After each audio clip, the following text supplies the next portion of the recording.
సరే, మరి ఈ దినాన్న వాక్య ధ్యానంలోకి మనం ప్రవేశిద్దాం. మొదటిగా వాక్యాన్ని చదువుకుని మనం ప్రవేశిద్దామండి. అపోస్తలుడైనటువంటి పౌలు తిమోతికి రాసినటువంటి మొదటి పత్రిక 2వ అధ్యాయము. పౌలు తిమోతికి రాసినటువంటి పత్రిక మొదటి పత్రిక 2వ అధ్యాయము 5వ వచనాన్ని గతించిన వారం చదివి ప్రారంభించాం. ఒకసారి నేను గతించిన వారం ఏదైతే విషయాన్ని మన ముందు మరి ఉంచుకోవడం జరిగిందో దాన్ని ఒకసారి ప్రస్తావన చేసుకుంటూ ముందుకు కొనసాగుదాం. 2వ అధ్యాయము 5వ వచనం దగ్గర దేవుడు ఒక్కడే అనేటువంటి పదాన్ని మనం చూసుకోవడం జరిగింది. దేవుడు ఒక్కడే. సరే, అయితే ఈ పదాన్ని మనం ఎందుకు ధ్యానం చేసుకుందాం అని అనుకున్నామనంటే ఉద్దేశం ఏంటి అని అంటే, పూర్వము ఇజ్రాయేలీలకి తండ్రి అయినటువంటి దేవుడు 10 ఆజ్ఞల ధర్మశాస్త్రాన్ని ఇచ్చాడు అని మనం చెప్పుకున్నాం. అంటే ధర్మశాస్త్ర ప్రారంభం ఏంటి అని అంటే 10 ఆజ్ఞలతోటే ప్రారంభం. తర్వాత వచ్చినటువంటి ఆజ్ఞలు ఉన్నాయి, 613 ఆజ్ఞలను తర్వాత చెప్పుకున్నాం. అయితే మొదటిగా మాత్రం 10 ఆజ్ఞలతోటి ధర్మశాస్త్రం అనేది ప్రారంభించబడినట్లుగా, అంటే మోషే గారికి సీనాయి కొండ పైన ఇచ్చినటువంటి ఆజ్ఞలు ఇస్తున్నప్పుడు తండ్రి అయినటువంటి దేవుడు వారితో అన్నటువంటి మాటను చూసాం మనం. నిర్గమకాండం 20వ అధ్యాయంలోను, అలాగే ద్వితీయోపదేశకాండం 5వ అధ్యాయం దగ్గరికి వెళ్ళినప్పుడు అక్కడ ఏమన్నాడనంటే, తండ్రి దేవుడు మాట్లాడుతూ మోషే గారితో అంటున్నప్పుడు, దాసుల గృహమైనటువంటి ఐగుప్తులో నుంచి నేను విడిపించాను అనేటువంటి సందర్భాన్ని జ్ఞాపకం చేసి వారికి ఆజ్ఞలు ఇచ్చాడనమాట. అయితే అక్కడ మనకు కావలసినటువంటి విషయం ఏంటి అని అంటే, ఇశ్రాయేలు ప్రజలను దేవుడు ఎక్కడి నుంచి విడిపించాడు అని అంటే ఐగుప్తు బానిసత్వంలో నుంచి విడిపించాడు. ఎవరిని? ఇశ్రాయేలు ప్రజలని. ఐగుప్తు బానిసత్వంలో నుంచి ఇశ్రాయేలు ప్రజలను విడిపించినప్పుడు ఆ విడిపించేటువంటి రోజు వాళ్ళతోటి ఒక పండగ ఆచరింపజేశాడు. దాన్ని ఏమన్నాడనంటే పస్కా. ఒక పశువుని బలిచ్చి ఆ పశువు ద్వారా వారు విడుదల పొందుకునేటువంటి ఒక మహత్తర కార్యక్రమాన్ని దేవుడు అది చేయించాడు. మనం నిర్గమకాండంలోనికి వెళ్ళిపోయినప్పుడు అక్కడ 12వ అధ్యాయం దగ్గర నుంచి అక్కడ చూసుకుంటూ వస్తే ఈ విషయాలన్నీ ఉంటాయి. మనం గతించిన వారం కొంత జ్ఞాపకం చేసుకున్నాం. అలాగ వారిని విడిపించి ఎర్ర సముద్రము యువతలకి తీసుకుని వచ్చి సీనాయి కొండ మీదకి మోషేని పిలిపించి మోషేకి 10 ఆజ్ఞలను దేవుడు ఇచ్చినట్లుగా మనం చూసాం. ఇచ్చినటువంటి సందర్భాన్ని మనం జ్ఞాపకం చేసుకున్నాం. ఏంటి అని అంటే, విడిపించి తర్వాత వారికి ఆజ్ఞలు ఇచ్చాడు అని. అయితే ఈ దినాన్న క్రైస్తవులుగా మనం ఏ నిబంధన కింద ఉన్నాము అని అంటే, మనం క్రొత్త నిబంధన క్రింద ఉన్నాం అని మనం పదే చెప్పుకుంటూ ఉంటాం. క్రైస్తవులుగా మనం ఏ నిబంధన క్రింద ఉన్నాం? క్రొత్త నిబంధన. పాత నిబంధన లేదా ధర్మశాస్త్రం అనేటువంటిది ఏంటంటే ఇశ్రాయేలు ప్రజలకు దేవుడు ఇచ్చినటువంటి నిబంధన. ఆ నిబంధన అనుసారంగానే వారు వచ్చారు. ఇశ్రాయేలు ప్రజలు ప్రారంభానికి ముందు ప్రజలకు దేవుడు ఏ నిబంధన ఇవ్వలేదు. నిబంధన ఎక్కడ ప్రారంభించబడింది అంటే, మోషే ఇశ్రాయేలు ప్రజలను ఐగుప్తులో నుంచి విడిపించుకుని ఎర్ర సముద్రము యువతలకి తీసుకుని వచ్చిన తర్వాత సీనాయి కొండ మీదే నిబంధన ఇచ్చాడు. అంతవరకు ప్రజలకు దేవుడు ఏ ఆజ్ఞలు కూడా ఇవ్వలేదు. ఈ ఆజ్ఞలు ఇచ్చింది ఎవరికనంటే ఇశ్రాయేలు ప్రజలకు ఇచ్చాడు. ఆ ఇశ్రాయేలు ప్రజలకు ఇవ్వబడిన ఈ ధర్మశాస్త్రము, అలాగే నేడు సంఘముగా కూడుకున్నటువంటి క్రైస్తవులకి ఇవ్వబడినటువంటి నూతన నిబంధన, ఈ 2 చట్టాలు బైబిల్ గ్రంథంలో ఉన్నాయి.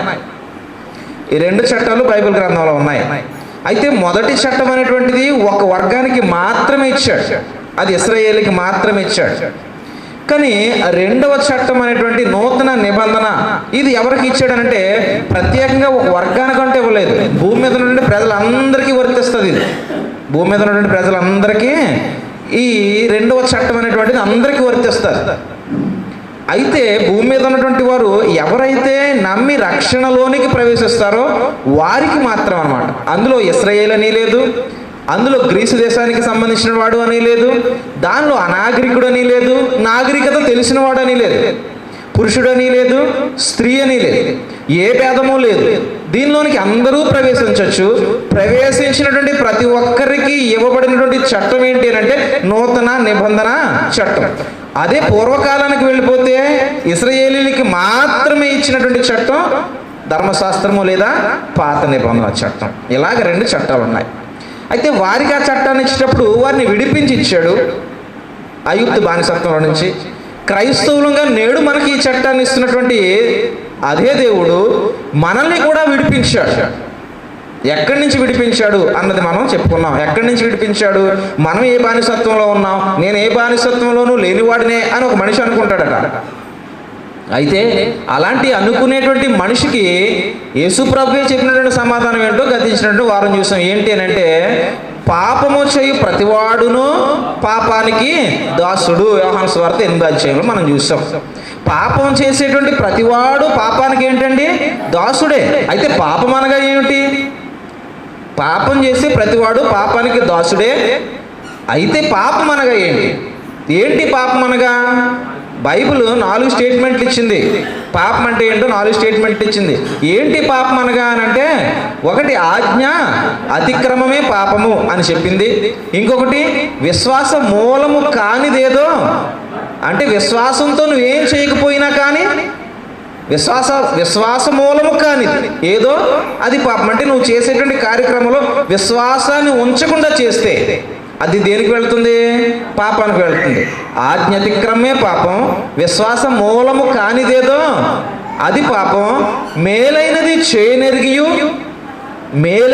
చేయనెరిగియు అంటే మేలేంటో తెలుసు కానీ నేను చెయ్యను, అది కూడా పాపమే. మేలైనది చేయనెరిగియు అలాగూ చేయని వానికి పాపము అన్నాడు. ఇక 4వ స్టేట్మెంట్ ఏంటి అంటే, సకల దుర్నీతి పాపమే అన్నాడు. ఈ 4 స్టేట్మెంట్లు పాపానికి దేవుడు ఇచ్చినటువంటివి అన్నమాట. ఒకటేంటి? ఆజ్ఞ అతిక్రమించడం పాపం. ఇంకొకటి ఏంటి? విశ్వాస మూలము కానిది పాపం. 3 ఏంటి? మేలైనది చేయనెరిగి అలాగూ చేయకపోవడం పాపం. 4 ఏంటి? సకల దుర్నీతి పాపం. వీటిలో నుంచి ఇప్పుడు మనల్ని అంటే క్రైస్తవుల్ని యేసు ప్రభు ఏం చేశాడట? విడిపించాడు అన్నాడండి. ఇవే పాపం. ఈ పాపం చేసే ప్రతివాడు దానికి బానిసై ఉన్నాడు.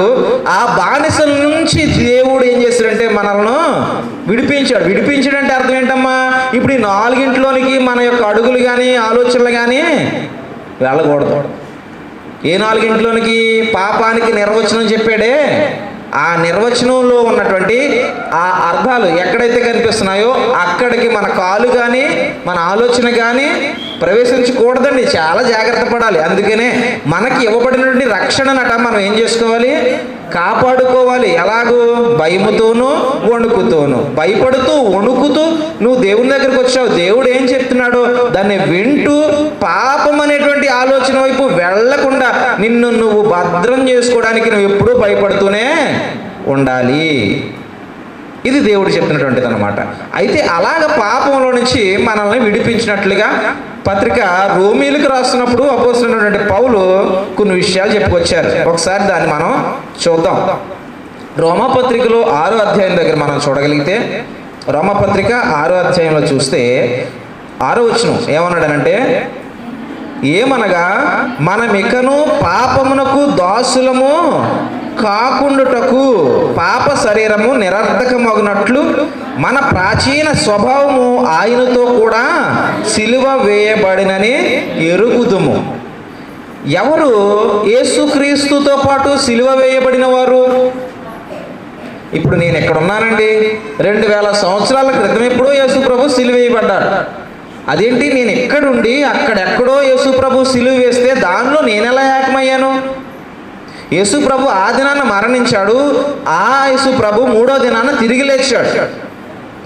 వాటన్నిటిలోనూ నేను ఎలా ఏకమైనట్లు అని అంటే గతించిన వారం చూపించాను. మరలా వాటిని చూపించి నేను సమయాన్ని పాడు చేయలేను, కానీ అదే అధ్యాయంలో పైన విషయాలు చూపించాను. ఏంటి అవనంటే, మనం నీటి మూలంగా బాప్తిస్మం తీసుకుంటున్నామే. బాప్తిస్మం తీసుకున్నప్పుడు నీటిలో నువ్వు ఏమవుతున్నావు అంటే సమాధి చేయబడుతున్నావు. నీటిలో సమాధి చేయబడి అదే నీటి మూలంగా ఆత్మ మూలంగా నువ్వు మరలా ఏమవుతున్నావు అంటే మరలా క్రొత్త జన్మతోటి లేవనెత్తబడుతున్నావు. మనం అందరం అలా లేవబడిన వారమే, ఇక్కడ ఉన్నటువంటి వారు అందరం కూడా.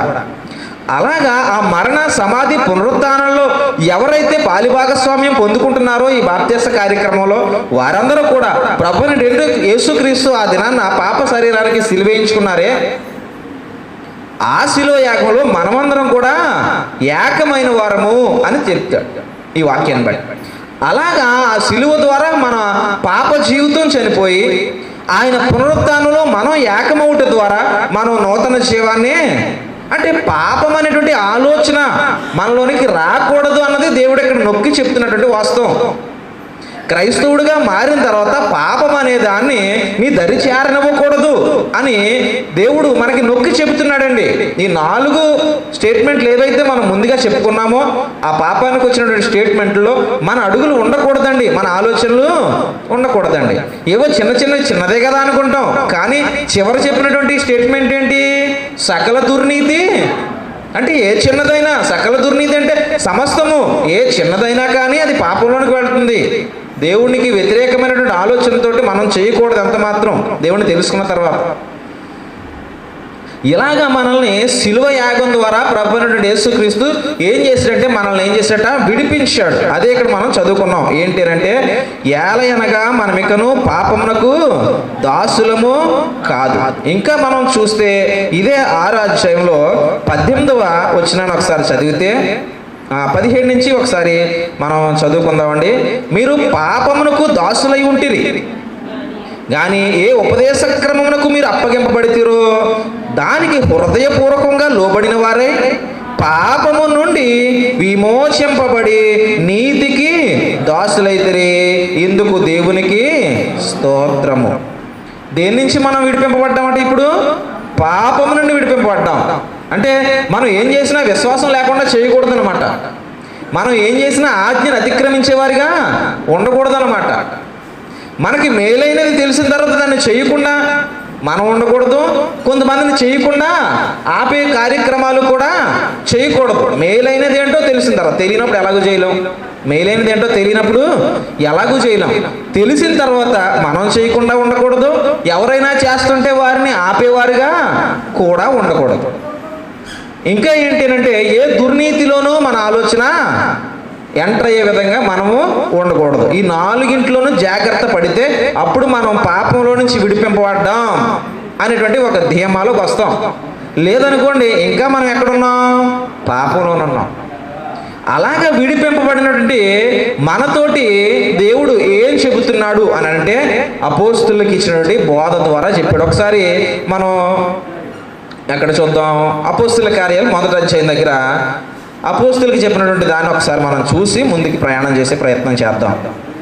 అపోస్తుల కార్యాలు 1వ అధ్యాయంలో 3వ వచనం దగ్గర నేను క్రింద భాగంలో చదువుతున్నానండి. ఏంటంటే దేవుని రాజ్య విషయములను గూర్చి బోధించుచు అనేక ప్రమాణములను చూపి వారికి తన్ను తాను సజీవునిగా కనపరుచుకునేను. ఎవరిది? యేసు ప్రభువారు. యేసు ప్రభువారు సిలువ వేయబడిన తర్వాత, ఆయన సమాధి చేసిన తర్వాత, 3వ దినాన ఆయన తిరిగి లేపబడిన తర్వాత వారికి ఎన్ని దినాలు కనిపించారని తెలుసు మనకి? ఎన్నండి? 40 దినాల పాటు అపోస్తులు కనిపించారు. ప్రభు వారికి కనిపించి అప్పుడు వారికి చెప్పినటువంటి విషయం ఏంటి అంటే దేవుని రాజ్య విషయములను గూర్చి వారికి చెప్పాడు. అంటే బ్రతికినప్పుడు చెప్పాడు, ఆయన చనిపోయి సమాధి చేయబడి తిరిగి లేపబడిన తర్వాత కూడా దేవుని రాజ్య సంగతులను అపోస్తులకు చెప్పాడు. ఇప్పుడు క్రీస్తు ప్రభు ద్వారా బోధింపబడిన వారై, క్రీస్తు ప్రభు ద్వారా నేర్పింపబడిన వారై, పరిశుద్ధాత్మ యొక్క సహాయం కలిగిన వారై ఈ అపోస్తులు మనకి పత్రికలు రాసిచ్చారు. అంతేనండి? సంఘాన్ని సిద్ధం చేశారు. సంఘానికి ఏం రాసిచ్చారు? ఇప్పుడు పత్రికలు రాసిచ్చారు. ఈ పత్రికల్లో పూర్వము ఇశ్రాయేలీలకి సినాయి కొండ మీద ఆజ్ఞలు ఎలాగైతే ఇచ్చాడో కదండి, పూర్వము ఇశ్రాయేలీలకి సినాయి కొండ మీద ఆజ్ఞలు ఎలాగైతే ఇచ్చాడో ప్రస్తుతపు క్రైస్తవులకి పత్రికల రూపంలో మనకేమిచ్చాడు? ఆజ్ఞలు ఇచ్చాడు. ఇవి ఎక్కడ రాసుకోవాలని చెప్పాడు? ఆ రోజు అపోస్తులు క్షమించాలి, ఆ రోజు మోషే గారికి రాసిచ్చినవి అయితే పలకల మీద రాసిచ్చాడు అక్షరాలు. ఇవి ఎక్కడ రాసుకోవాలి అని చెప్పాడు? హృదయము. ఈ పత్రికలన్నీ ఎక్కడ ఉండాలి? హృదయం మీద ఉన్నప్పుడు ఆ దినాన వాళ్ళ కళ్ళ ముందు ఉన్నాయి కాబట్టి వారు ఏమైపోయారండి? పాడైపోయారండి. ఇశ్రాయేలీయులు అందరూ పాడైపోయారండి. మీకు ఒక విషయాన్ని జ్ఞాపకం చేస్తాం. ఏంటనంటే చూడండి, వాళ్ళకి కూడా మనకి కూడా ఒక సమజోడి కనిపిస్తుంది ఇక్కడ. ఐగుప్తు నుంచి వారిని విడిపించాడు పస్కా బలి ద్వారా. అలాగే పాపం నుంచి ఈరోజు క్రైస్తవులుగా పిలువబడుతున్నటువంటి అందరినీ విడిపించాడు. అందులో యూదుడు కూడా ఉంటాడు, మళ్ళీ అదే ఇశ్రాయేలు కూడా ఉంటాడు మళ్ళీ అందులో. ప్రత్యేకింపబడిన ఇశ్రాయేలీని ఆనాడేమో ఐగుప్తు నుంచి విడిపించాడు పస్కా బలి ద్వారా కదండి. ఈనాడు క్రైస్తవులుగా పిలువబడేటువంటి ప్రతి ఒక్కరిని కూడా పాపం నుంచి విడిపించాడు. ఏ బలి ద్వారా? అది పస్కాయే. పస్కా పశువుగా ఎవరు బలి అయ్యారు అంటే ప్రభువైన యేసుక్రీస్తు. లాస్ట్ వీక్ చదివాం కొరింథీయుల పత్రికలో నుంచి. ప్రభువైన యేసుక్రీస్తు పస్కా బలి పాపం నుంచి మనల్ని విడిపించాడట. అంటే మన శరీరాలకు ఉన్నటువంటి ఈ పాపాన్ని ఆయన శరీరం మీద వేసుకుని ఆ దినాన్ని ఆయన శిలువ మీద ఆ పాప శరీరాన్ని ఏం చేశాడట? చంపేశాడు. నూతన శరీరం మరలా జన్మించాడు కదండి. నూతనంగా మరలా ఆయన పునరుత్థానుడయ్యాడు. ఆ శరీరాలతో ఇప్పుడు అందరం మనం ఏమై ఉన్నాం? ఏకమై ఉన్నాం. ఏ శరీరంతో ఏకమై ఉన్నాం? క్రైస్తవుడు ఏ శరీరంతో ఏకమై ఉన్నాడు? సిలువ వేసిన శరీరంతో ఏకమై ఉన్నాడా? పునరుత్థానమైన శరీరంతో ఏకమై ఉన్నాడా? అదనమాట. మన శరీరాలు ఎప్పుడు సిలువ వేయబడిన శరీరంతో ఏకమైనట్లంటే మన బాప్తీసం తీసుకునే సందర్భం. బాప్తీసం తీసుకునే సందర్భంలో మనం నీటి నుంచి మరలా నూతన జన్మ పొందామే. ఆ నూతన జన్మ క్రీస్తు మరలా 3వ దినాన పునరుత్థానుడై వచ్చాడే, ఆ శరీరంతో ఏకమై ఉన్నాం. కాబట్టి ఇప్పుడు క్రైస్తవుడిగా పిలువబడే ప్రతి ఒక్కడు కూడా అంటే వాక్యాన్ని బట్టి నడిచేవాడండి. పేరెట్టుకున్నవాడు కాదు, క్రైస్తవుడని పేరెట్టుకున్న ప్రతివాడు కాదు. వాక్యానికి అనుగుణంగా నడిచే ప్రతివాడు కూడా ఎవరు అని అంటే క్రీస్తు పునరుత్థాన దేహంతో ఏకమైనటువంటి వ్యక్తి. ఇలాగా ఏకమైనటువంటి వ్యక్తిని పూర్వం విడిపించినటువంటి వ్యక్తికి ఒక సమరూపాన్ని చూపిస్తాను ఒకసారి. ఏంటంటే ఇప్పుడు ఇశ్రాయేలీల్ని తీసుకొచ్చాడు. మొదటగా ఇశ్రాయేలీని తీసుకొచ్చినప్పుడు దేంట్లో నుంచి తీసుకొచ్చాడు? యువతలకే ఐగుప్తులో నుంచి యువతలు తీసుకొచ్చాడు కదా. దాటించాడు. దేన్ని దాటించాడు? ఒక సముద్రాన్ని దాటించాడు. అవునా? నీళ్లను పాయలుగా చేసి ఎర్ర సముద్రాన్ని దాటించాడు. వీళ్ళని దాటించిన వీళ్ళు విశ్వాసం ఉంచని కారణం చేత 40 సంవత్సరాల పాటు తిప్పి వాళ్ళందరి శవాలు కూడా అరణ్యంలో రాలిపోయాయి అని మన హెబ్రీ గ్రంథకర్త చెప్పేశాడు. ఇప్పుడు తర్వాత తరం ద్వితీయోపదేశకాండం అని లాస్ట్ వీక్ చెప్పాను మీకు. అంటే రెండోసారి ఉపదేశించిన గ్రంథం. ఎందుకు ఉపదేశించాడనంటే ముందు ఉపదేశించిన వాళ్ళందరూ కూడా మట్టిలో కలిసిపోయారు. వాళ్ళకి పుట్టిన పిల్లలు పెద్దవాళ్ళు అయ్యారు కాబట్టి వాళ్ళకి రెండోసారి ఉపదేశించాడు. అందుకు ద్వితీయోపదేశకాండం అయింది అని చెప్పాను కదా. మొదటి తరాన్ని ఎర్ర సముద్రం పాయలు చేసి యువతలు తీసుకొచ్చాడు. రెండవ తరాన్ని ఏం పాయలు చేసి తీసుకొచ్చాడు? యోర్దాను నదిని పాయలు చేసి యువతలు తీసుకొచ్చాడు. అంటే వాళ్ళని నీటి ద్వారా యువతలు తీసుకొచ్చాడు. ఈ రెండవ తరాన్ని కూడా నీటి ద్వారా యువతలు తీసుకొచ్చాడు. ఇక్కడున్న క్రైస్తవ తరాన్ని కూడా నీటి ద్వారా యువతలు తీసుకొచ్చాడు. వాళ్ళని బానిసత్వంలో నుంచి బయటికి తీసుకొచ్చాడు. మనల్ని పాప బానిసత్వంలో నుంచి బయటికి తీసుకొచ్చాడు. చూడండి, ఎక్కడికి ఏం దూరం అవ్వట్లేదు. వాళ్ళ జీవితాలు మన జీవితాలు అలా దేవునితోటే ప్రయాణం చేసే విధంగా ఉన్నాయి. వాళ్ళు సముద్రం దాటాక దేవుని మాట వినలేదు. ఎర్ర సముద్రం దాటాక దేవుని మాట వినలేదు. ఏమయ్యారు? నాశనం అయిపోయారు, చనిపోయారు. ఇక వారి శవముల అరణ్యంలో. తర్వాత రెండో తరం యోర్దాను దాటింది. యోర్దాను దాటిన తర్వాత కనాన్లోనే ప్రవేశించారు. వాళ్ళు ఏమైపోయారు? క్రీస్తు పూర్వం రమరమి 600-700 సంవత్సరాలకి ఏమయ్యారు వాళ్ళు? క్రీస్తు పూర్వం మాట విన్న కారణం చేత ఓ పక్కనేమో నెబుకద్నెజరు, ఇంకో పక్కనేమో సెనహరీబు. వీళ్ళు ఏం చేశారు? ఇశ్రాయేలీలందరినీ చీల్చి చెండాడేశారు. కారణం మాట వినకపోవడం అండి. అర్షూర్ నుంచి ఒక ఆయన వచ్చాడు, ఈయనేమో బబులోన్ నుంచి ఒక ఆయన వచ్చాడు. వీళ్ళిద్దరూ రాజులు, అన్య రాజులు వచ్చారు, ఇశ్రాయేలుని చీల్చి చెండాడేశారు. ఎర్ర సముద్రం దాటిన వాళ్ళు అరణ్యంలో చనిపోయారు. యోర్దాను దాటిన తరం మాట విన్నందుకు అన్యరాజుల చేతిలో బలైపోయారు. ఇప్పుడు మనం బాప్తిస్మ రూపంలో నీటి నుంచి పుట్టుకొచ్చిన వారు. మనం కూడా నీటిలో బాప్తిస్మ ద్వారా మరణించి అదే నీటి ద్వారా మరలా కొత్త జన్మ ఎత్తి మనం నీటి ద్వారానే వచ్చాం. నీటిలో నుంచే మనం ప్రవేశించాం. ఇప్పుడు మనం కూడా మనకి ఇవ్వబడినటువంటి రక్షణను కాపాడుకునేటువంటి ఈ క్రమంలో శ్రద్ధాశక్తులు లేని వారమై ఉంటే ఏమవుద్ది? అప్పుడు ఎర్ర సముద్రం దాటిన వారు ఏమయ్యారో, యోర్దాను దాటిన వారు ఏమయ్యారో మనం కూడా అదే అవుతాం. ఎందుకంటే వాళ్ళదే మంది అలా సింక్ అవుతుంది. చూడండి, మాట వినకపోతే వాళ్ళకి ఏ గతి పట్టిందో మాట వినకపోతే మనకి అదే గతి పడుతుంది. కాబట్టి అలాగ నీటి ద్వారా దాటించిన వ్యక్తులకి ఆజ్ఞ ఇచ్చాడు. మనం నీటి మూలంగా ఒక వ్యక్తి క్రొత్తగా జన్మించాలని యేసు ప్రభు నికోదేముతో చెప్పినట్లుగా మనం జన్మించి వచ్చిన వారమే. ఇలా జన్మించి వచ్చినటువంటి మనకి కూడా వారికి చెప్పినట్లుగానే మనకి ఆజ్ఞలు చెప్పాడా అని ఆలోచన చేస్తున్నాం అసలు మనం గతించిన వారి నుంచి కూడా. అయితే అక్కడ 10 ఆజ్ఞలు ఉన్నాయి. మీరేమంటున్నారంటే ధర్మశాస్త్రం కొట్టేసింది అంటారు కదా, ఇంకైతే 10 ఆజ్ఞలు లేనట్టే అని కొంతమంది అనే అవకాశాలు ఉన్నాయి. ఓకే, ఆ 10 ఆజ్ఞలు కొట్టేయడం అన్నావు, నేను అనలేదు. దేవుని వాక్యం అంది. ఆ సిలువ మీద ధర్మశాస్త్రాన్ని దేవుడు ఏం చేశాడు? చేవ్రాతను తుడిసివేసి మేకులతోటి దాన్ని సిలువ కొట్టేసాడు అన్నాడు. కొరింథీ పత్రిక వస్తే పాత నిబంధన కొట్టివేయబడింది అని స్పష్టంగా చెప్పేశాడు. అయితే మరి ఆజ్ఞల సంగతి ఏంటి అని అంటే, అది పక్కన ఇట్టేక ఇవ్వలేదు అనుకుంటున్నావా? మళ్ళీ నీకు ఆజ్ఞలు, ఆ ఆజ్ఞలు మళ్ళీ ఇవ్వలేదు అనుకుంటున్నావా? మనకి వెతుక్కోవడం రాక, చదువుకోవడం రాక, ఆలోచించడం రాక అవి కొట్టేస్తే ఇంకా లేవేమో ఎక్కడ ఉండిపోయింది బుర్ర. అవి కొట్టేసినా నీకు మళ్ళీ ఎలా బ్రతకాలో, ఎలా జీవించాలో, ఎలా ఉండాలో అన్నీ ఇచ్చాడు. నువ్వు చదివితే తెలుస్తుంది. కాబట్టి ఇప్పుడు మనం చదువుతున్నాం, మనం చూస్తున్నాం. వాళ్ళకి ఇచ్చిన మొదటి ఆజ్ఞ ఏంటి అని ఒకసారి వెళ్దాం. ఎక్కడికి? నిర్గమాకాండం 20వ అధ్యాయం దగ్గరికి వెళ్ళి ఒకసారి మళ్ళీ చూద్దాం.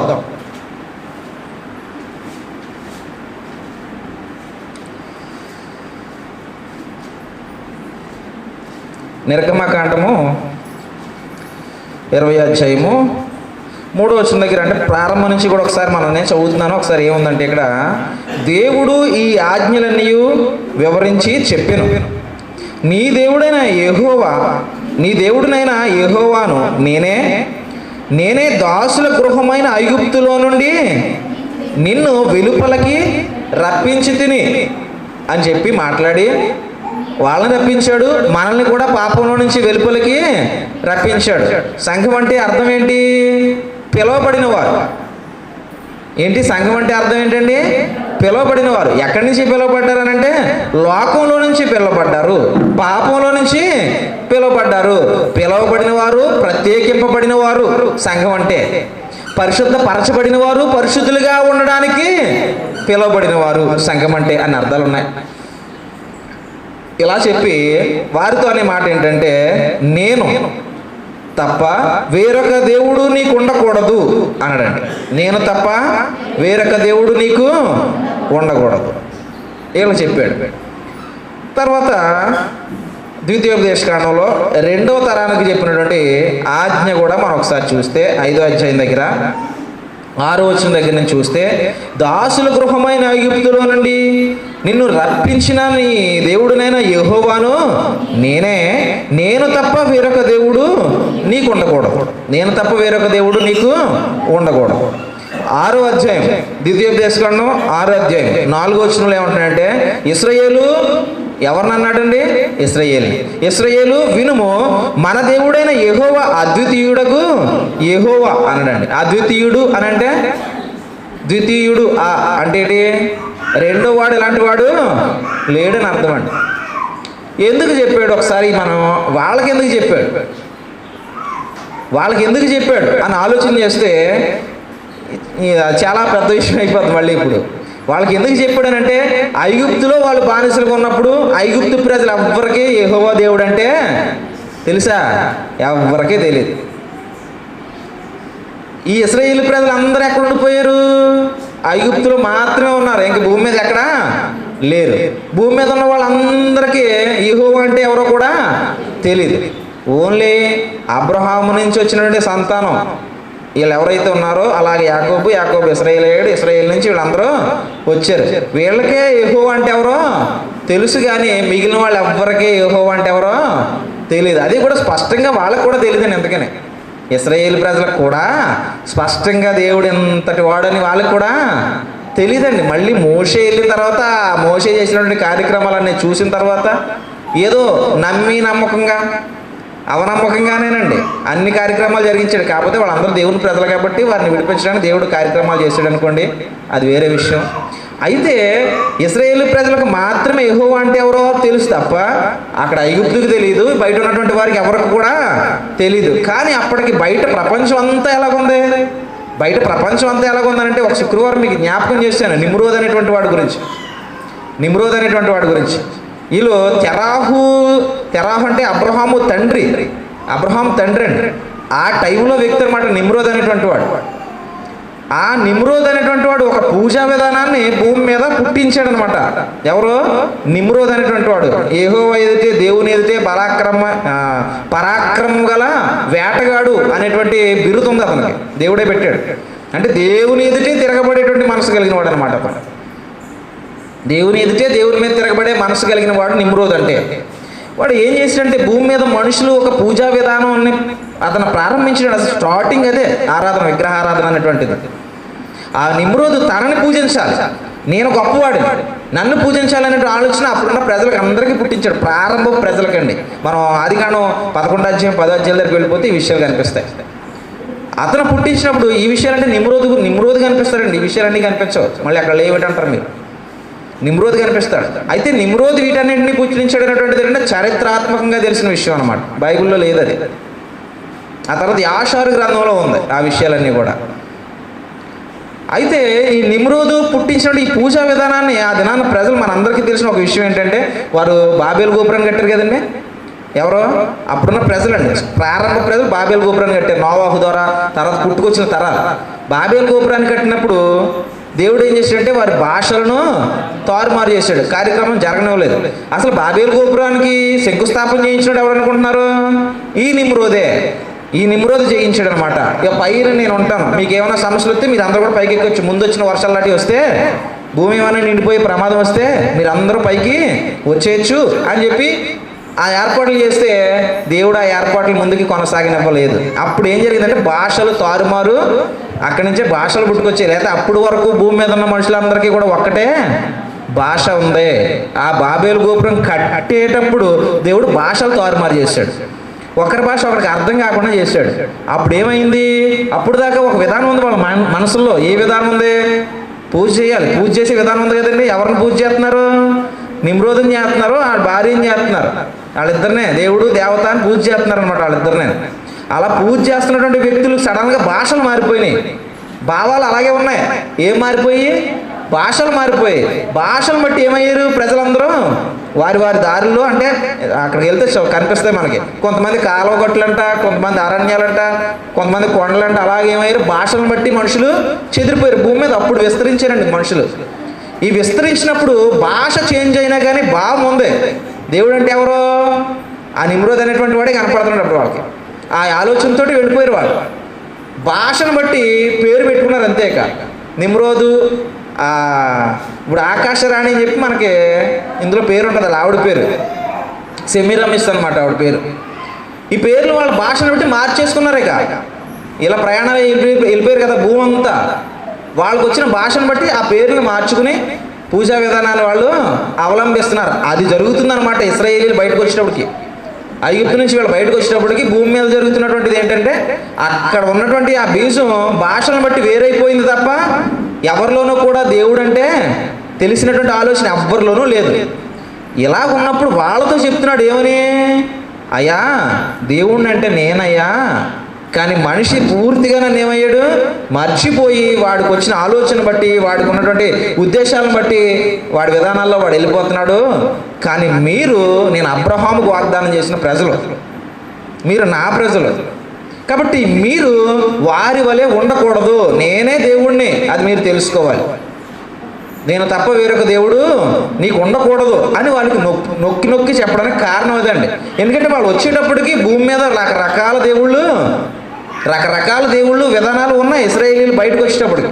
కాబట్టి వాళ్ళకి నొక్కి నొక్కి చెప్పాడు. అందుకనే వాళ్ళకు ఉన్నటువంటి విధానాల్లో మీరు ఎట్టి పరిస్థితుల్లోనూ కూడా వెళ్ళడానికి వీలు లేదు.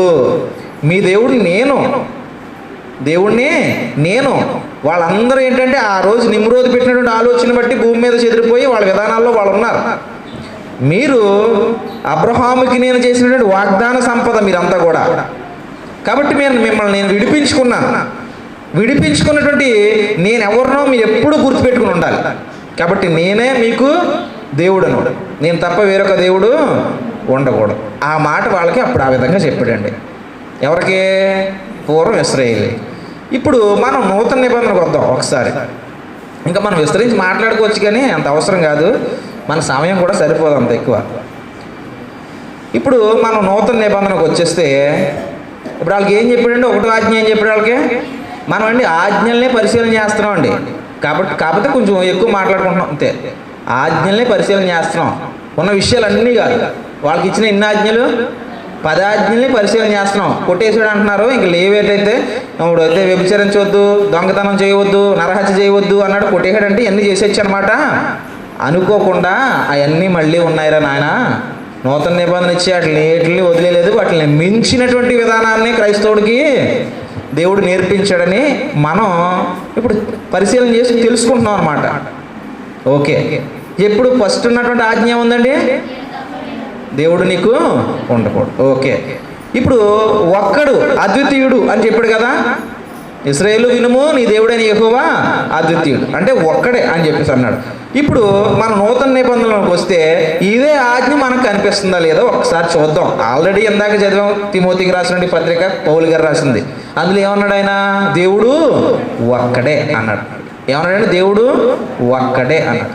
ఇప్పుడు వాళ్ళకి చెప్పినటువంటి విధానంలోనే క్రైస్తవుడికి చెప్పాడో లేదో మనం ఒకసారి చూసేద్దాం. కొరింథీ పత్రిక, కొరింథీ పత్రిక మొదటి పత్రిక 8వ అధ్యాయం. కొరింథీ పత్రిక మొదటి పత్రిక 8వ అధ్యాయం దగ్గరికి వస్తే ఇప్పుడు ఇక్కడ మాట్లాడుతూ 3వ వచనం దగ్గర నుంచి మనం చదువుదాం. మీరు ఇవి చదువుకోండి, విషయాలన్నీ చదవండి, 1 నుంచి కూడా చదవండి. అయితే 3 నుంచి నేను ఒకసారి చదువుతున్నాను. ఏంటంటే, ఒకడు దేవుణ్ణి ప్రేమించిన ఎడల అతడు దేవునికి ఎరుకైన వాడే. ఎరుకైన వాడంటే తెలిసినవాడు. దేవుడికి నువ్వు తెలాలి, నేను తెలుసు దేవుడికి అని అంటే ముందు నువ్వేం చేయాలట? దేవుణ్ణి ఏం చేయాలంటండి? ఒకడు దేవుణ్ణి ప్రేమించిన ఎడల, ఒకడు ఏం చేయాలి? దేవుణ్ణి ప్రేమించాలి. ఒక్క మాటలో ఆన్సర్. దేవుణ్ణి ప్రేమించడం అంటే, దేవుణ్ణి ప్రేమించడం అంటే ఒక్క మాటలో సమాధానం, ఆయన ఆజ్ఞను గైకొనటే. యోహాను భక్తుడు పత్రిక రాశాడు, అందులో క్లియర్గా చెప్పేశాడు. ప్రేమ అంటే ఏంటో కాదు, దేవుణ్ణి ప్రేమించడం అంటే ఏంటో కాదు, దేవుణ్ణి ఆజ్ఞ గైకొనుట. దేవుని ఆజ్ఞ గైకొనుటే దేవుణ్ణి ప్రేమించుట. ఇలా దేవుణ్ణి ప్రేమించేవాడు మాత్రమే దేవుని చేత ఎరగబడినవాడు. దేవుని చేత ఎరగబడినవాడు. ఇంకా గలతీ పత్రికలో అయితే ఇంకా మంచి పదం ఉపయోగించాడు, మరి విశేషముగా దేవుని చేత ఎరగబడిన వారు అన్నాడు. మరి విశేషముగా అంటే ఒక ప్రత్యేకత ఇచ్చాడు క్రైస్తవుడికి దేవుని దగ్గర. లోకంలో వాళ్ళందరూ దేవునికి తెలుసు, కానీ క్రైస్తవుడు అనేటప్పటికీ ఆ క్రైస్తవుడికి ఒక ప్రత్యేకత ఇచ్చాడండి పౌలు గారు మాట్లాడుతున్న సందర్భంలో. మరి విశేషంగా నువ్వు దేవుని చేత ఎరగబడ్డావు. ఇక్కడ అదే అన్నాడు, దేవుణ్ణి ప్రేమించేవాడు దేవుని చేత ఎరగబడేవాడు. దేవుణ్ణి ప్రేమించేవాడు అని అంటే దేవుని ఆజ్ఞను గైకునేవాడు.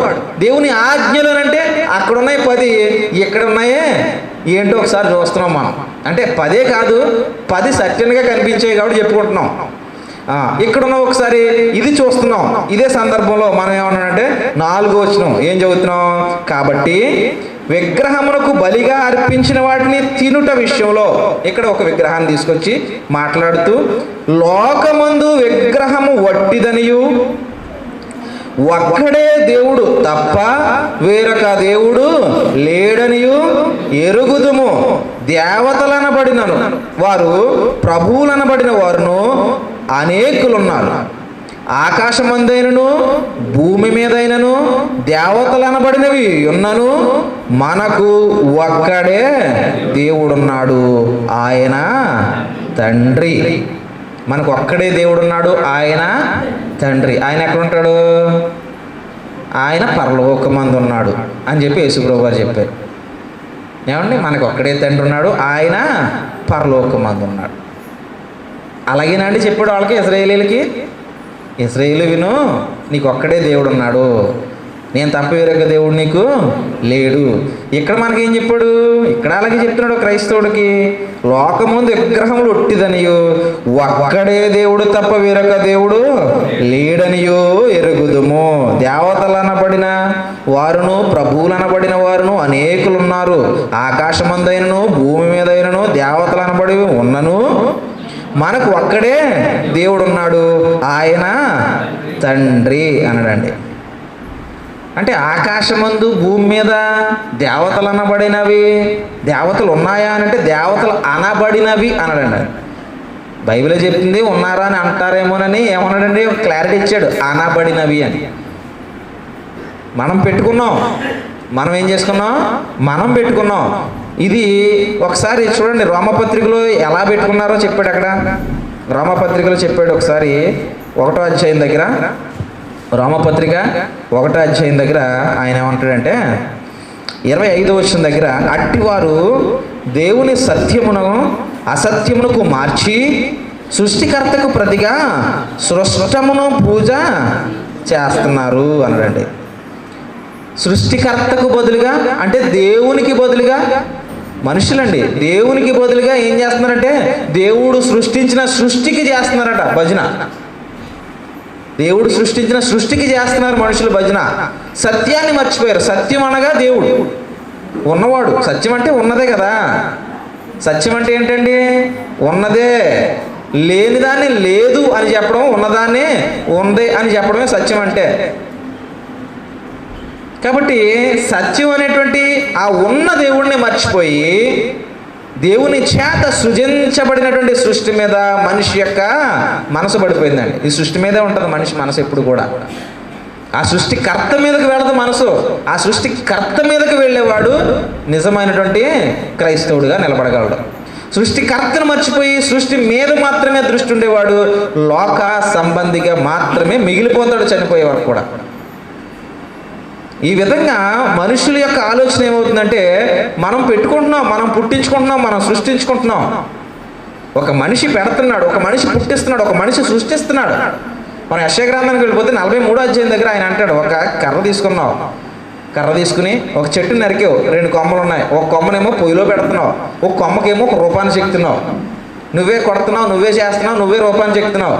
ఆ రూపాన్ని చెక్కిన కొమ్మనే ఒక పక్కనున్న కొమ్మని ఏం చేస్తున్నావు, పొయ్యిలో పెట్టి కాలుస్తున్నావు. దాన్నేమో కాల్చేస్తున్నావు, దీన్నేమో పూజ చేస్తున్నావు. అసలు బుద్ధి ఉందా నీకు అని అడిగాడండి. ఆ కొమ్మే కదా అని.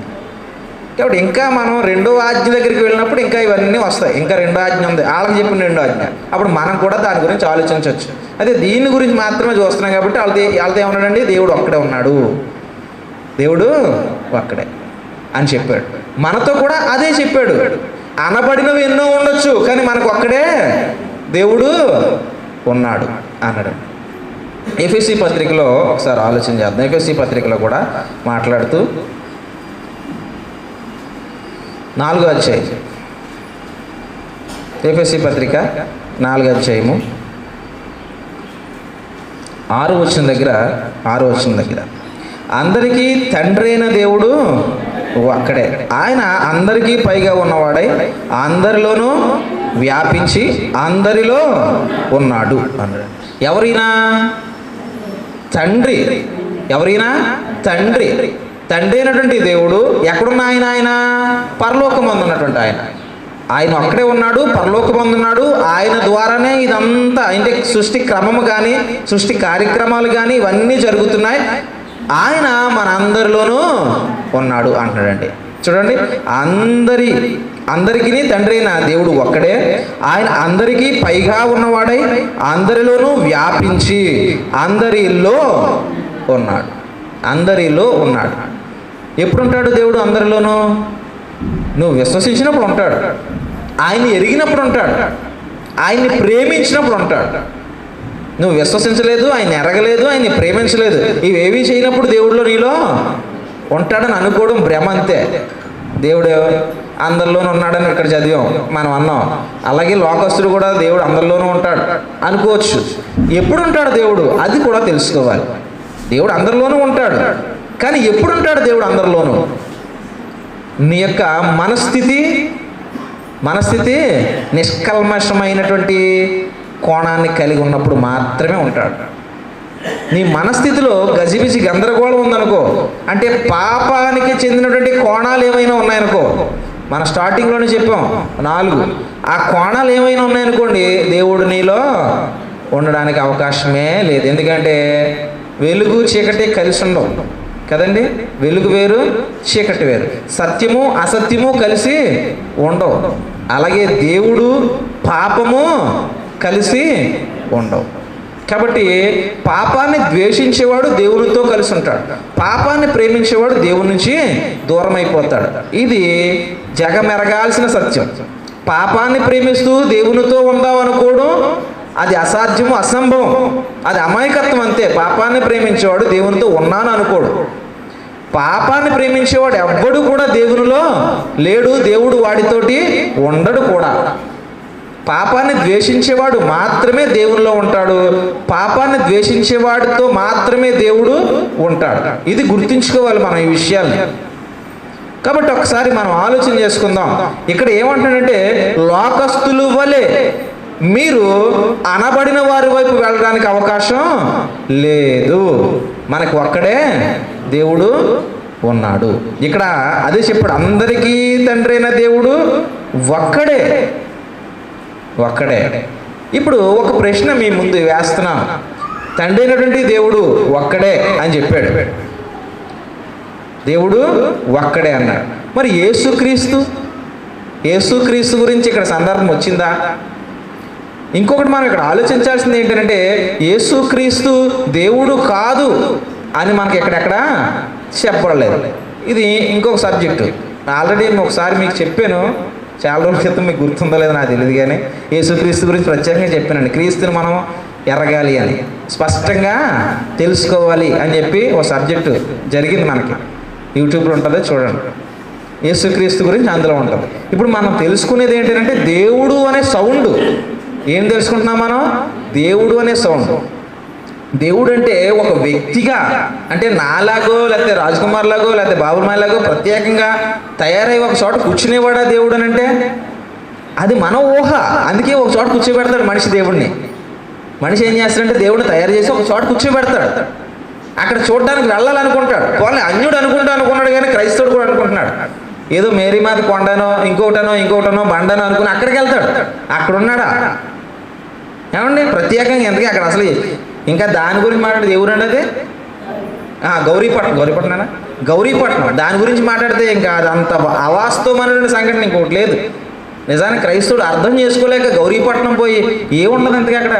కొండ, రాళ్ళు, గుట్టలో అయ్యా విగ్రహారాధన. అసలు దేవుడు విగ్రహారాధన ఎంత ద్వేషించాడో ఉంటుంది. నెక్స్ట్ పాయింట్ అదే. రెండవ ఆజ్ఞ ఏంటో దీని గురించి ఉంటుందండి. వాళ్ళకి ఇచ్చిన రెండో ఆజ్ఞ ఇదే, ఇశ్రాయేలుకి ఇచ్చింది. మనం కూడా చూసుకోవాలి కదా, మనం 10 ఆజ్ఞలు పరిశీలన చేస్తున్నాం కదా. మరి కాబట్టి ఒక అన్యజనుడు విగ్రహారాధన చేస్తున్నాడంటే వాడికి వెలిగింపు అవ్వలేదేమో, అర్థం కాలేదేమో, దేవుడు అంటే ఎలా ఉంటాడో తెలియదేమో, దేవుడు అంటే తన స్వభావం ఎలా ఉండాలని అనుకుంటున్నాడు. అసలు ఒక మనిషి అంటే, నేను మనిషిగా ఎలా 2 చేతులు 2 కాళ్ళు కలిగి ఉన్నాను కాబట్టి దేవుడు అంటే కొంచెం నాకంటే గ్రేట్ కదా, అందుకు 4 కాళ్ళు పెడదాం, 4 చేతులు పెడదాం అనుకున్నాడు అంతే మనిషి. సింపుల్గా మనిషి అంటే ఇలా 2 చేతులు ఉన్నాయి, దేవుడు అంటే 2 చేతులు సరిపో కదా, ఒక 3 చేతులు పెట్టాలి, ఇలా అనుకుని ఉండొచ్చు. ఎందుకంటే మనిషి ఊహది. తయారు చేసాడు, ఒక చోట పెట్టాడు దేవుడిని అనుకుని. ఆ ప్రదేశానికి ప్రత్యేకంగా అక్కడ మాత్రమే దేవుడు ఉంటాడు అనేటువంటి ఆలోచన ఒక అన్యజనుల్లో ఉందండి. అది పక్కన పెట్టండి, మనం వాళ్ళ గురించి మాట్లాడుకోవట్లేదు, ఒక క్రైస్తవుడి గురించి మాట్లాడుకుంటున్నాం. ఒక క్రైస్తవుడికి దేవుడు ఎక్కడున్నాడు? దేవుడు ఒక్కడే. దేవుడు అంతటా అన్నప్పుడు ఇక్కడ మనం అర్థం చేసుకోవాల్సినటువంటి ఒక విషయం కూడా ఉంది. ఈ రాయిలో ఉంటాడో, ఈ ఫ్యాన్లో ఉంటాడో, ఈ బల్బులో ఉంటాడో, అదిగా దేవుడు అంతటా ఉంటాడంటే వ్యాప్తి, సర్వాంతర్యామి అంటే అంతటా ఉన్నటువంటి వాడు ఆయన. ఒక దానిలో బంధించడానికి మనం ఎవరు? దేవుడిని బంధించడానికి ఆయన అదే మాట్లాడాడు. యెషయా గ్రంథంలో ఆ విషయాలన్నీ మాట్లాడాడు ఆయన. ఒక చోట మనం బంధించేస్తావు, నువ్వు బంధించేయగలవు దేవుడిని ఒక చోట. అలా చేస్తున్నావు అంటే అది నీ ఆలోచన మాత్రమే. దేవుడేమి ఒక పరిమితమైనటువంటి వాడు కాదు, పరిమిత శక్తి ఉన్నటువంటి వాడు అంతకన్నా కాదు. దేవుడికి రూపాన్ని సృష్టించడానికి అవకాశమే లేదండి. రూపం ఈ శరీరాలకు రూపం అంతే, ఆత్మకు రూపం లేదు. దేవుడు ఏ రూపంలో ఉన్నాడు? శరీర రూపంలో లేడు. శరీర రూపాన్ని ధరించుకుని యేసుప్రభు వచ్చాడు ఈ లోకానికి. శరీర రూపాన్ని ధరించుకుని యేసుప్రభు వచ్చాడండి. మనం తిమోతికి రాసిన పత్రికలో పౌలు గారు ఒక మాట ఏంటంటే సశరీరుడు అనేటువంటి పదాన్ని వాడతాడు. అంటే దేవుడు శరీరాన్ని ధరించుకున్నాడు అని చెప్పాడు. ఇంగ్లీష్లో మనం చదివితే అదే ఉంటుంది, దేవుడే శరీరాన్ని ధరించుకున్నాడు అని రాశాడు. సశరీరుడు అనేటువంటి పదాన్ని ఇంగ్లీష్ చదివితే. కాబట్టి ఆయన ధరించుకుని వచ్చాడు. యేసు ప్రభు వారి శరీరాన్ని ధరించుకుని వచ్చాడు. కానీ మనమందరం శరీరాలు కలిగిన వారు. కానీ దేవుడు అనే శబ్దం శరీరాన్ని కలిగినటువంటి శబ్దం కాదు. కాబట్టి పరిమితమైనటువంటి ఆలోచన పెట్టడానికి అవకాశం లేదండి. దేవుడు అంటే ఏంటి అని అంటే ఒక గుణం. దేవుడు అంటే ఒక గుణం అండి, తత్వం అండి. దేవుడు అంటే తత్వము, గుణం.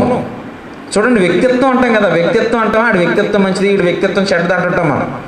దేన్నన్నా బిహేవియరే కదా. అంటే వాడు మాట్లాడే విధానం కానీ, వాడు ఆలోచించే విధానం కానీ దాన్నే కదా అన్నాం. ఆడి తత్వం మంచిది, వీడి తత్వం చెడ్డదని. దేవుడు అనే శబ్దం కూడా అంతే. దేవుడు అంటే ఒక రూపం కాదు, దేవుడు అంటే ఒక తత్వం. ఏంటి ఆ తత్వం? శుక్రవారమా చెప్పాను మీకు, ఒక 6 విషయాలు చెప్పి అవి లేనివాడు అని. ఏంటి 6 విషయాలు?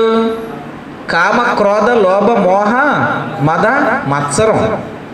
ఇవి లేనివాడు దేవుడు. క్రైస్తవుని ఎందుకు పిలిచాడంటే అవి లేనివాడిగా మార్చడానికి పిలిచాడట.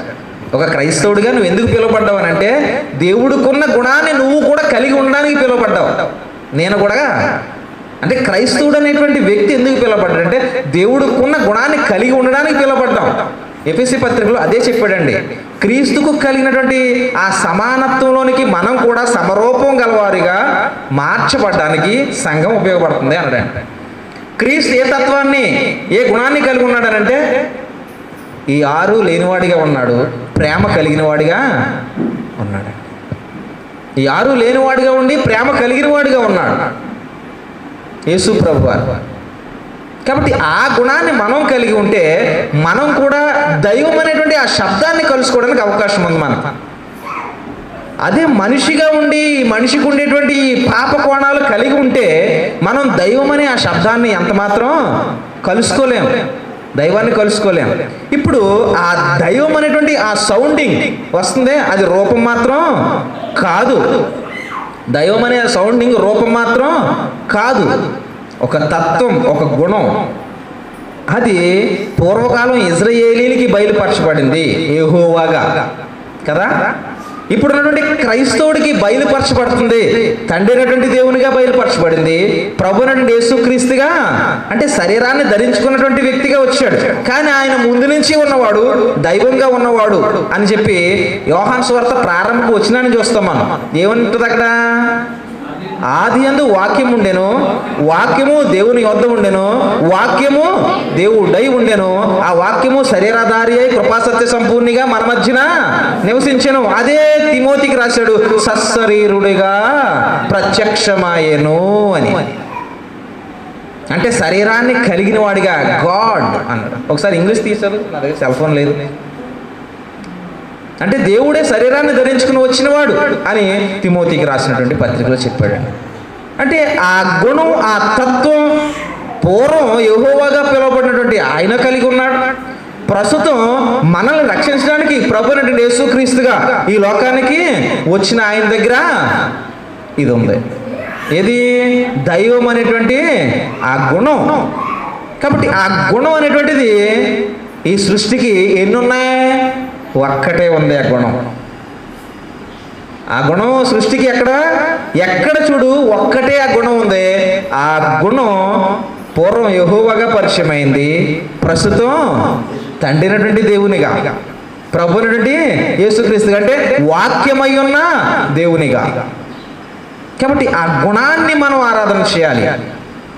అంటే ఆ గుణాన్ని, ఆ తత్వాన్ని, అంటే దైవత్వాన్ని ఆరాధన చేయడం అంటే తండ్రినటువంటి దేవునికి ఆరాధన పోతుంది, ప్రభునటువంటి యేసుక్రీస్తుకి ఆరాధన పోతుంది, అలాగే పరిశుద్ధాత్మునికి ఆరాధన పోతుంది. కాబట్టి ఆ గుణం అనేటువంటిది ఒక్కటే ఉంది. పూర్వం ఇశ్రాయేలీయులకి అదే చెప్పాడు, ప్రస్తుతం క్రైస్తవులుగా ఉన్న మనకి అదే చెప్తున్నాడు. లోకమందు ఎన్నో పిలవబడచ్చు, నువ్వు నీ ఆలోచన అటువైపు వెళ్ళనివ్వకు. ఒక్కడే దైవ గుణం కలిగిన వాడు ఉన్నాడు.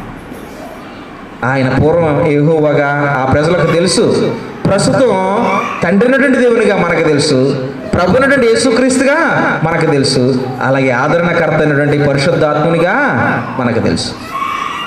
అది ఇక్కడ చెబుతున్నాడండి. వాళ్ళకి ఆజ్ఞ ఇచ్చాడు, మనకి కూడా ఆజ్ఞ ఇచ్చాడు. ఇకపోతే రెండవదిగా ఇంకా మనం దీని మీద ఇక్కడతోటి ఆప్ చేద్దామని అనుకుంటున్నాను నేను.